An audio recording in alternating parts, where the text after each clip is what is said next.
Boa noite, meus irmãos. Boa noite. Que a graça e a paz do nosso Senhor Jesus possa ser conosco nesse momento de culto. Amém.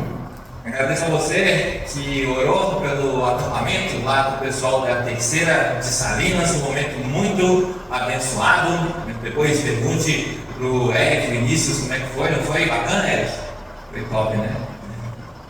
Queria pedir para você abrir as escrituras mais uma vez no livro do Evangelho de quê, gente? Livro do Evangelho de Jesus segundo Marcos. No capítulo 1 ainda, teremos o verso 29 até o 39. Evangelho de Marcos, capítulo 1, versos do 1 ao 29.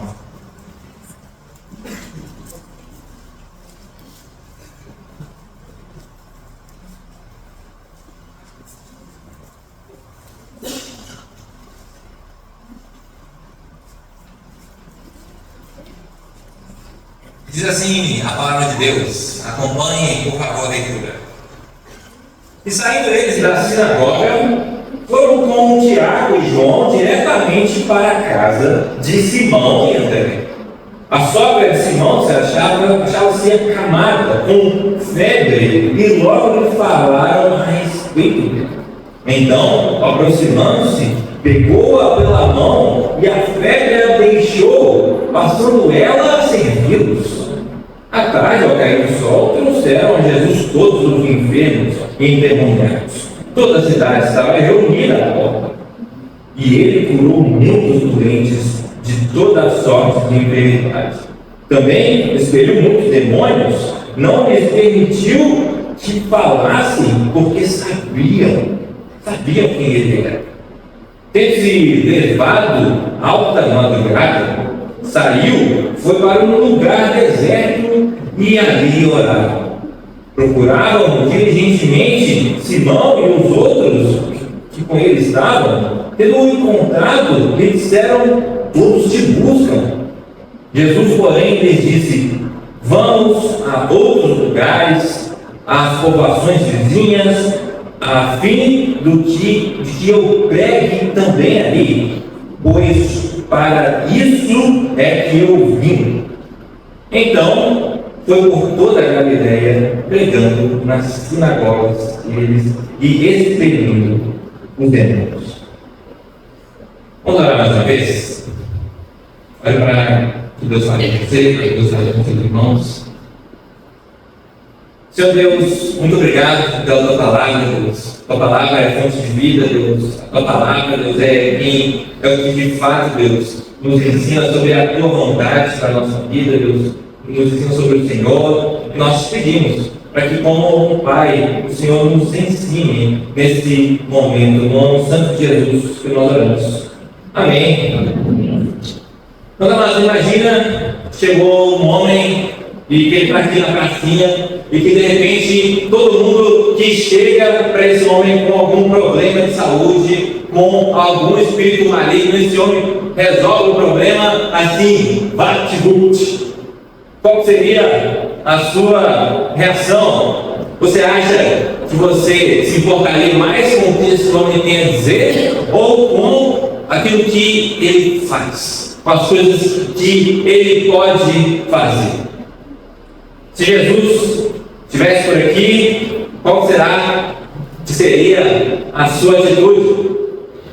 A verdade, meus amados, é que antes de buscarmos Cristo, antes de procurarmos a Ele para qualquer coisa, Ele veio até nós. Ele nos buscou. Os milagres que Cristo realizou não eram apenas respostas às necessidades imediatas daquelas pessoas, mas eram uma expressão da graça soberana de Deus. Essa graça que nos atrai, não apenas para o lugar onde nossos problemas são resolvidos, mas nos atrai para o reino de Deus. Jesus, ele não estava ali à mercê das multidões e da sua necessidade, mas Jesus, ele agia com um propósito que era relacionado diretamente com a vontade do Pai. E no texto nós vemos que, apesar de Jesus ter feito coisas extraordinárias ali naquele lugar que chamaram a atenção de muita gente, ele não ficou ali.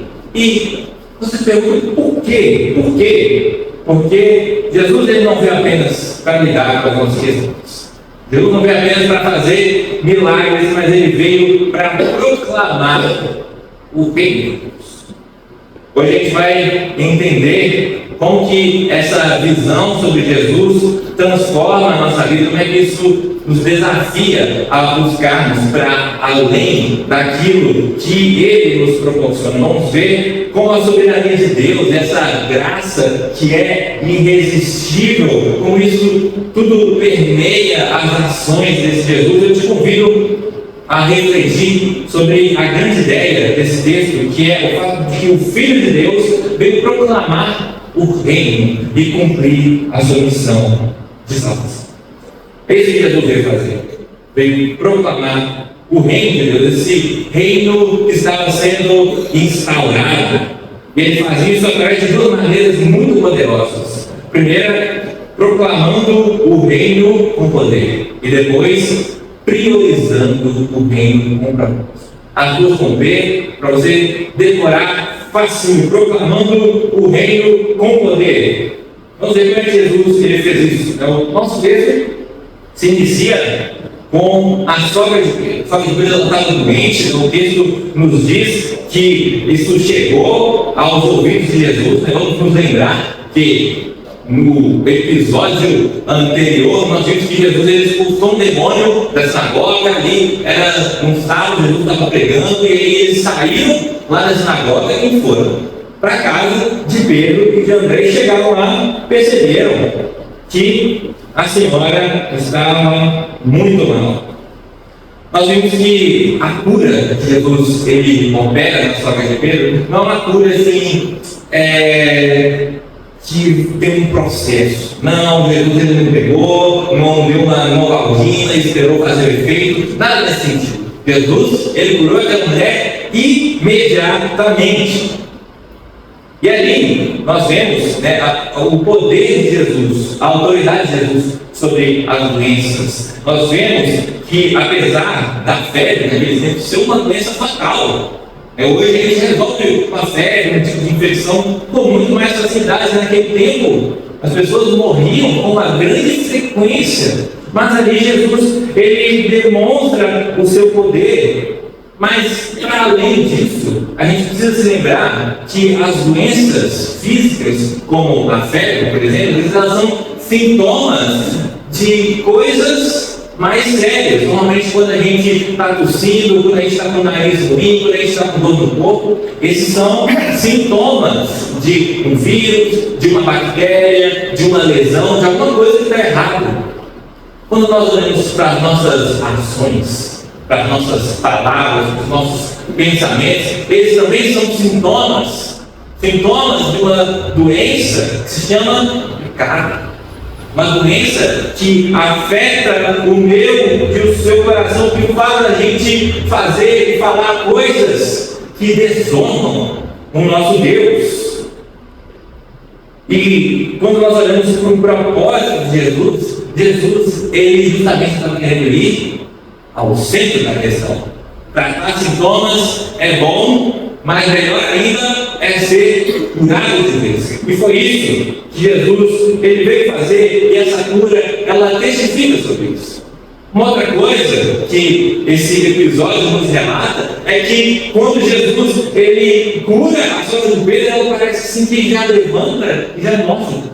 A casa está bagunçada, né? Não, peraí, deixa eu fazer uma coisinha aqui para vocês comerem, alguma coisa. Ela já levanta e começa a servir. Meu amado, se você um dia foi curado por Jesus, se Jesus um dia falou no seu coração, se Jesus ele te trouxe da morte para a vida, isso tem propósito. Não é para você ficar sentado na rede, vendo Netflix, vendo Instagram, não. Jesus ele te fez estar vivo para que você serviço. Para que você servisse a sua casa, para que você servisse a sua igreja, a sua esposa, seu marido, seus filhos, seus pais. Foi para isso que Jesus te chamou. Para isso que Jesus te fez nova criatura. Você já experimentou essa cura que Cristo oferece, é verdade? Porque se sim, meu amado, talvez esteja faltando alguma coisa, alguma atitude que demonstre isso de uma maneira mais clara. Talvez você esteja buscando soluções dos seus problemas temporários e ordinários. Mas o que talvez você deva buscar é uma transformação do seu coração. Olha, Jesus, eu venho errando isso aqui, errando, e às vezes eu quero ignorar esse erro, eu quero argumentar com outras pessoas, eu quero me defender, mas no fundo eu sei que a minha atitude ela não está de acordo com a sua palavra. Cure meu coração. O Senhor tem autoridade, o Senhor tem poder para isso. Nós precisamos fazer essa oração, porque a verdadeira cura ela começa quando a gente reconhece a nossa necessidade de ser transformado, necessidade de ser curado por Jesus, de voltarmos a Ele em arrependimento, voltarmos a Ele em fé. Essa é a primeira maneira que Jesus ele cumpre o seu chamado de proclamar, de cumprir a sua missão através da proclamação do reino com poder, com autoridade para curar, com autoridade para transformar o medo do seu coração. A outra maneira que o texto nos indica é através do fato de Jesus ter priorizado o reino com um propósito. O texto ele continua: de madrugada, quando ainda estava escuro, Jesus se levantou e saiu e foi para um lugar deserto e ali orava. Simão e seus companheiros saíram à sua procura e quando o encontraram no céu, todos estão à sua procura, todo mundo procurando Jesus. Jesus respondeu: vamos para outros lugares, para que também lá eu pregue. Foi para isso que eu vim. Algumas coisas sobre essa passagem. Nós vemos que Jesus, ele, no meio da muvuca, no meio do monte de gente que estava dizendo assim: ó, Jesus, vem cavada, tudo aqui e tal, Jesus, ele se retira e ele vai orar. Quando nós vemos Jesus fazendo isso, a gente pensa: por que Deus está orando? Será que ele está falando com ele mesmo?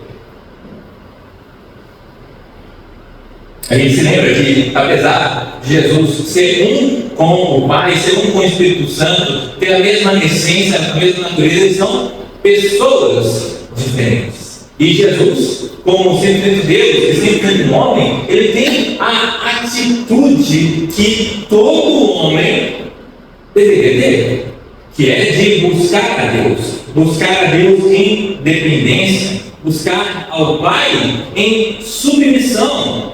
Aqui nós vemos uma evidência de que Jesus ele não é guiado pelas expectativas das pessoas, mas ele é guiado pela vontade do Pai que o enviou. E essa oração e muitas outras que Jesus faz ao longo dos relatos do Evangelho, elas são como se fossem preparações, como se fosse um grande treino para uma grande oração que Jesus precisaria fazer quando ele estivesse para ser entregue. Aquela oração do Getsemane, onde em aflição Jesus ele suou sangue, não foi a sua primeira oração. Quando nós vemos os relatos, não é nenhuma e duas vezes que Jesus ele se retira para orar, se retira para ter um momento de intimidade com o Pai. Sabe por quê? Porque orações em momentos mais tranquilos preparam a nossa oração para os momentos de angústia. Não espera, meu irmão, chegar a doença, chegar a morte, chegar a crise financeira, a crise na sua família, com seus filhos, para você dobrar os seus joelhos e orar, não. Porque nessa hora, se você já não construir uma vida de intimidade com Deus, se você não construir uma vida de submissão, de dependência, quando chegar a hora do vamos ver, espiritualmente você não vai estar preparado. Nós precisamos seguir esse exemplo de Cristo. Suas orações nos momentos calmos, nos momentos de intimidade com Deus, nos ajudam a entender que nós precisamos ser dependentes de Deus.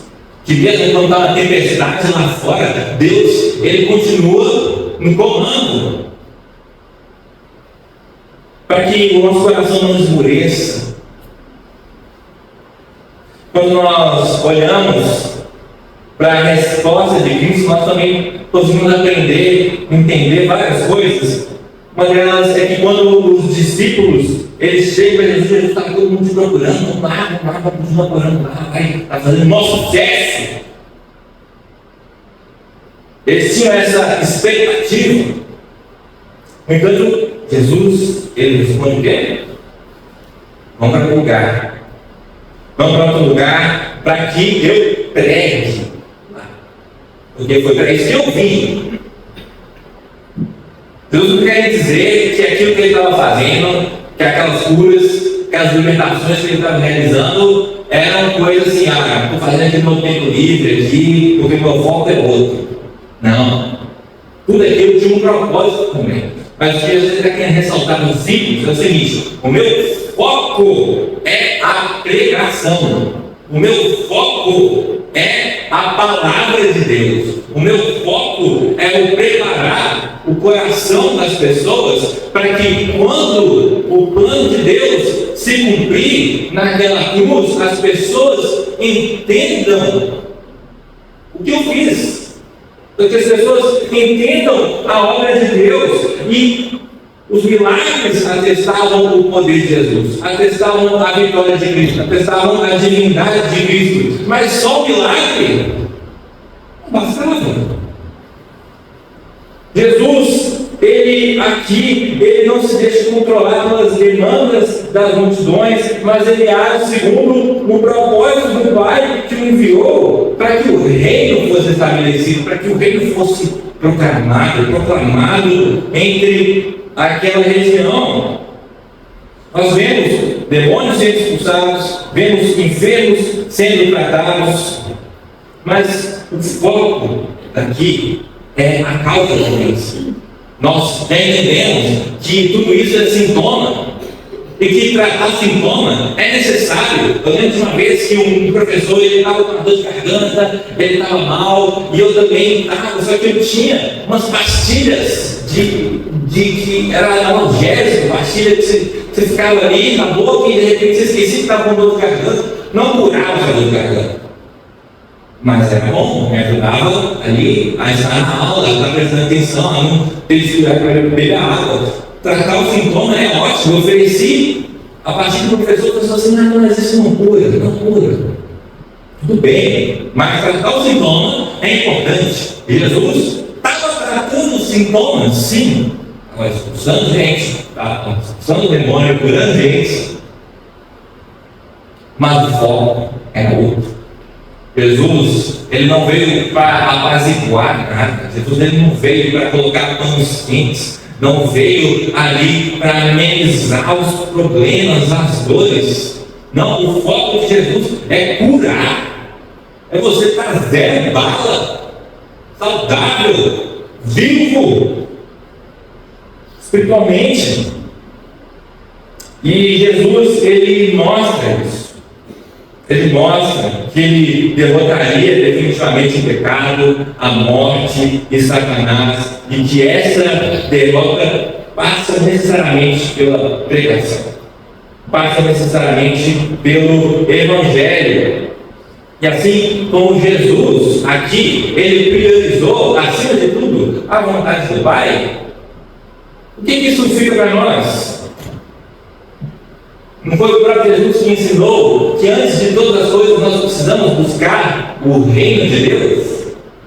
Que a nossa missão, então, não seja de atender as expectativas do mundo, não seja de atender às expectativas, muitas vezes, das pessoas que nós mais amamos, que seja de atender à expectativa do nosso Deus, a vontade de Deus. Um grande amigo de Belo Horizonte que caminhou comigo na terceira igreja de BH durante muito tempo, o nome dele Jonathan, ele era um enfermeiro que ele ia ver se formar na faculdade, havia passado num concurso, estava trabalhando num bom hospital, quando Deus aos poucos foi despertando o coração dele para um missionário. Foi despertando o coração dele um amor pelos povos muçulmanos, pelos povos curdos, e ele foi estudando, e ele chegou num ponto que ele teve que decidir largar o emprego dele, teve que decidir parar de ser enfermeiro. Ele abriu uma escola de treinamento missionário. Se você procurar na internet lá, M3, Missão Mundo Muçulmano, você vai achar lá a foto dele como diretor. Ele está fazendo um seminário, ele está se preparando para ir para lá com a sua esposa. E o que a mãe dele falou sobre isso? Está sendo um irresponsável. Você está largando um emprego bom que te dá sustento para perseguir uma coisa que você não tem garantia nenhuma, que você vive de doação das pessoas. A mãe dele ficou um pouco frustrada, né? Mas esse meu irmão, ele seguiu a vontade de Deus. Ele seguiu a vontade de Deus. Esse é o nosso chamado também. Você tem você tem buscado Jesus apenas pela certeza que Ele te dá, apenas pela bênção que Ele te dá, ou será que você está de fato disposto a cumprir os planos que Ele tem para você? Será que de repente, quando Deus te manda fazer alguma coisa assim, e isso está diferente com o que você tem planejado para a sua vida, está diferente com o que você planejou para a vida dos seus filhos, será que isso é um problema? Será que de repente você acha que tem uma ideia melhor?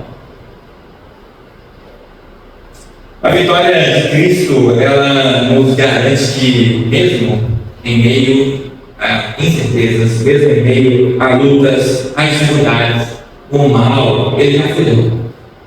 O mal, ele em Cristo, ele não tem mais poder. Nós podemos confiar na soberania de Deus, nós podemos confiar na vontade, no plano que Deus ele tem para cada um de nós, para as pessoas que nós amamos. A gente pode confiar sim em Deus. Assim como Jesus, ele priorizou a proclamação do reino, você também somos chamados a compartilhar o Evangelho com aqueles que ainda não conhecem, que ainda não receberam essa informação. Eu sei que você sabe disso. Eu sei que você sabe disso. Mas só que eu e você, ao contrário de Jesus, nós caímos na tentação de tratar os sintomas. Nós caímos na tentação de fazer muitas coisas na igreja, preciso disso, daquilo outro, e a gente faz um monte de coisa, mas o principal, que é a proclamação do reino, na nossa lista de tarefas, na nossa lista de prioridades, está lá embaixo.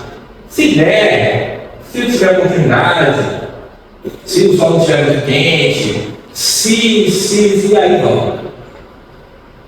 Eu e você somos chamados a priorizar a proclamação do reino, assim como Jesus também fez. Você tem buscado a Deus de oração, meu irmão? Você tem pedido direção, tem pedido poder, autoridade para cumprir aquilo que Deus tem na sua vida? Na missão que Ele te confiou? Ou será que você está esperando a coisa ruim chegar, a dificuldade chegar? de Deus, ela é a ferramenta que Deus nos deu para expandir o seu reino. O Evangelho. Você conheceu o Evangelho? Jesus, ele tinha uma vantagem muito grande, porque ele estava falando de uma palavra que era dele.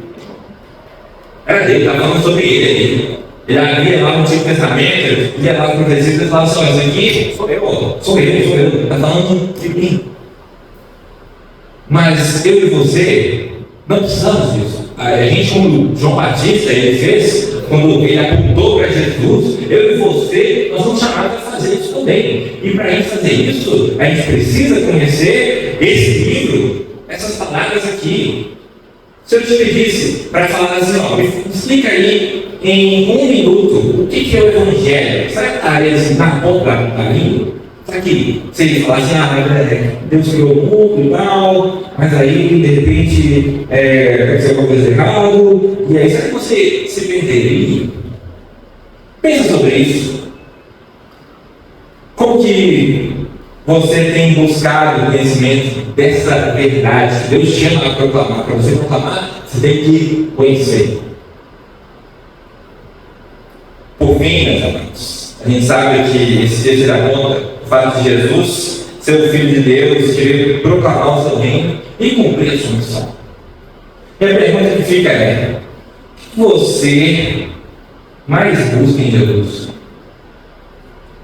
Será que de repente é um nome legal que você gosta de apelar para ele, às vezes, não, o sangue de Jesus? Será que de repente um fã-clube, um grupo social que você gosta de frequentar aos finais de semana, que fala da vida desse homem?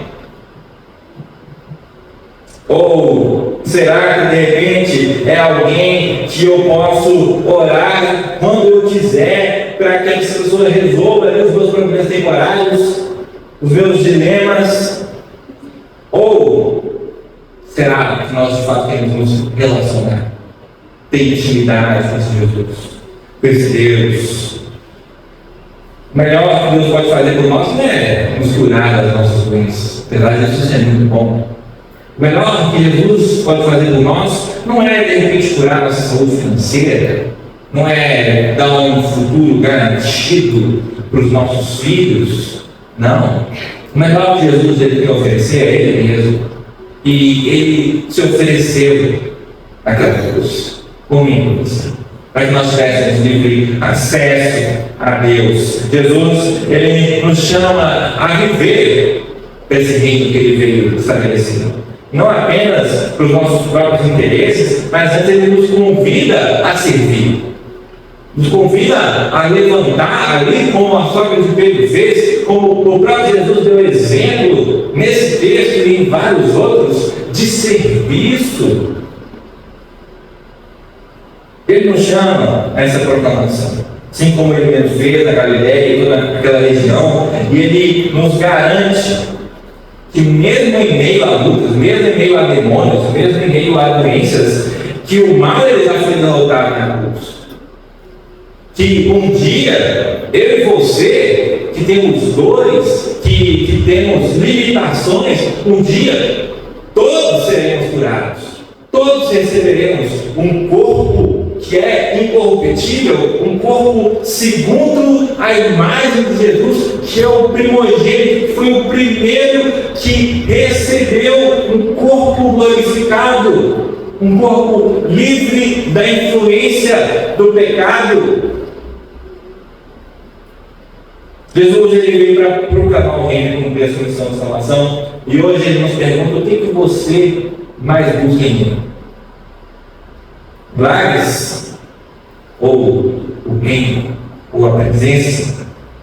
Então, nossa resposta seja: nós queremos viver para a glória de Deus, nós queremos cumprir o seu propósito, e nós confiemos na palavra de Cristo e sigamos o seu exemplo, buscando nele a capacitação para a proclamação desse reino que é nosso. Vamos lá.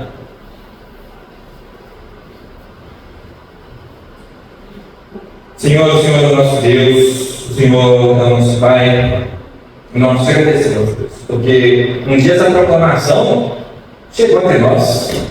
Um dia, Deus, essa palavra que transforma vidas chegou e encontrou espaço, encontrou morada no nosso coração, e nós te agradecemos por isso, Deus, porque a pior doença que tinha, o Senhor curou, Deus, que é o pecado, e que cada vez mais nós podemos ver sintomas dessa cura na nossa vida, Deus, e que nós queremos continuar vendo, Deus, transformações, queremos continuar vendo, Deus, o Teu agir em nós, nos levantando, Deus, para servir ao próximo, Deus, para falar do Teu Evangelho, para falar desse reino que avança, Deus, porque o Senhor já venceu e nós cremos nisso, nós te pedimos, Deus, sabendo que o Senhor veio para proclamar o Seu reino e nos chama a fazer isso, mas que o Senhor se importa, que o Senhor se importa com as dores, com as nossas dores, que o Senhor se importa, Deus, com a nossa opressão. Nós te pedimos, Deus, para que os enfermos da nossa comunidade, Deus, tantas pessoas que estão com dores, gente que está no hospital, Senhor, nós cremos no Teu poder, nós cremos sim na Tua autoridade, Deus. Se o maior problema de todos o Senhor já conseguiu resolver, o que são esses nossos carnais e temporários problemas, Deus, nós cremos na Tua autoridade, Deus. Cremos que o Senhor é capaz de afastar toda dor, que o Senhor é capaz de curar toda doença, Deus. E nós te pedimos, Deus, para que o Senhor visite, Deus, cada uma das pessoas que se encontram, Deus, enfermas, Deus, que se encontram aflitas, Deus, e que o Senhor possa mostrar, Deus, para nós essa Tua mão, esse Teu poder, mais uma vez na vida dessa comunidade. Nós cremos no Teu poder, cremos na Tua autoridade, Deus, e por causa disso nós pedimos para que o Senhor nos faça mais ousados, que o Senhor nos faça, Deus, mais corajosos, que a gente coloque a proclamação desse Evangelho, desse reino, no primeiro lugar na nossa vida, Deus, na nossa agenda, que a gente não possa ser moldados pela expectativa que os outros, que o mundo tem, Deus, mas que a gente possa querer, antes de tudo, agradar ao Senhor Deus, que é quem nos chamou, que é quem é digno de toda a honra, de toda a glória. Em nome de Jesus, nós oramos. Amém.